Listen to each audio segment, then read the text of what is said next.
যদি আপনি মন থেকে মান আহাব্বা লিকাল্লাহ আহাব্বাল্লাহু লিকাহু, আপনি যদি মালিকের সঙ্গে সাক্ষাৎ পছন্দ করেন, আপনার সাক্ষাতের যিনি অপেক্ষায় আছেন তিনি কে?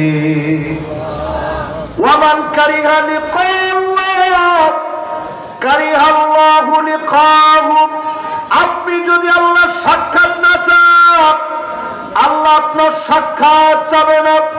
আল্লাহর সাক্ষাৎ যদি আপনি কামনা করেন, পছন্দ করেন, চক্ষু বন্ধ হবে যিনি আপনাকে ডেকে নিয়ে মহব্বত দিবেন তিনি কে?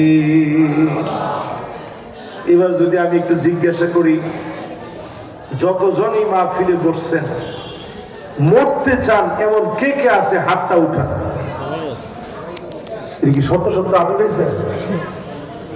একজনে কইছে তাই নেই হুজুর, এখন যদি এইখানে খালি 10টা বেলুন ফুটে, কয়টা কথা কয় না, কয়টা 10টা বেলুন যদি ফুটে।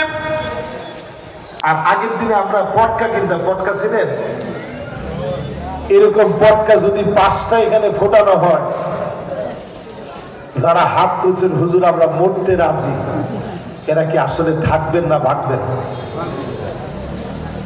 এখনই দেখেন থাকবেন, এটা বলছে 3 জনে, হুজুর থাকবেন। এবার একটু বুঝে সুঝা বলেন, থাকবেন না ভাগবেন? মান আহাব্বা লিকাআল্লাহ আহাব্বাল্লাহু লিকাহু, আপনি যদি আল্লাহর সাক্ষাৎ কামনা করেন, আল্লাহর সাক্ষাৎ যদি মহব্বত করেন, 2টা চক্ষু বন্ধ হয়ে যাবে, যিনি সাক্ষাৎ দিয়ে ধন্য করবেন তিনি কে? অধিকাংশ লোকেরা আমরা মরতে চাই না। যেই লোকেরা মরতে চায় নামাজ ছাড়তে পারে না, 1 ওয়াক্ত নামাজ ছেড়ে দেয় না। আজকেও যারা এই মাহফিলে বসে হাত উঠাইছেন, অধিকাংশ এমন আছি এশার নামাজ পড়ি না। ঠিক কিনা বলেন? এখন ঠিকের আওয়াজ কমে গেছে, কথা কি ঠিক? যেই লোক আজকেও এশার নামাজ পড়েন নাই, পরিষ্কার ভাবে লিখে রাখে, আল্লাহ আপনার চেহারা দেখতে চায় না, এই চেহারা মালিক পছন্দ করে না।